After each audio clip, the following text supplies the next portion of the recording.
नमस्कार, मी Rohini police time न्यूजच्या मराठी बातमीपत्रात तुम्हा सर्वांचे स्वागत करते। जेव्हापर्यंत हे युद्ध सुरू राहील तेव्हापर्यंत आपण जय हिंद म्हणतच राहू। जय हिंद। देशासाठी शहीद झालेल्या जवानांना मानाचा मुजरा करताना आता देशाच्या अंतर्गत सुरक्षेसाठी सज्ज झाले आहेत नागपूरचे पोलीस। जम्मू काश्मीर मध्ये हालचालीनंतर नागपूर पोलीस आयुक्तालयाने केलेल्या तयारीची ही झलक केवळ एक सराव नव्हे तर सजगतेची साक्ष आहे। नागपूरमध्ये पहाटे 3:30 वाजता एक ऐतिहासिक रूट मार्च पार पडला। नागपूर पोलीस आयुक्त डॉक्टर रवींद्र कुमार सिंघल यांच्या नेतृत्वाखाली शहरातील 5 ठिकाणी एकाच वेळी रूट मार्च झाले। 500 अधिकारी आणि तब्बल 2500 कर्मचारी या ऑपरेशन मध्ये सहभागी झाले असून हे केवळ सुरक्षा पथक नव्हते, हे होते नागपूरच्या सुरक्षेचे कवच।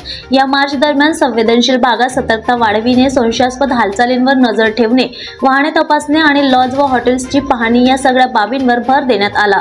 विशेष म्हणजे यावेळी हेल्मेट, छडी, वायरलेस प्राथमिक उपचार किट, BDDS तपासणी यासारखे साधने सज्ज ठेवण्यात आली। रूट मार्च नंतर आयुक्तांनी बर्डी परिसरात प्रत्यक्ष फेरफटका मारून संवेदनशील भागाची पाहणी केली। तसेच वाहने, धार्मिक स्थळे, रस्त्यावरील ठेले, उंच इमारती व मोकळी ठिकाण यावरही नजर ठेवण्याचे आदेश दिले। देशाच्या सीमारेषेवर आपले जवान सज्ज आहेत आणि आता शहराच्या अंतर्गत सुरक्षेसाठी नागपूर पोलीस देखील जागरूक आणि सक्षम आहेत। अशी सजगता आणि तडफदार कृती म्हणजे नागपूर पोलिसांची खरी ओळख। देशासाठी सज्ज असलेले पोलीस दल आपले रक्षण करण्यासाठी नेहमी तत्पर आहेत। पोलीस टाइम न्यूज साठी स्वप्नील धारगावेच रिपोर्ट।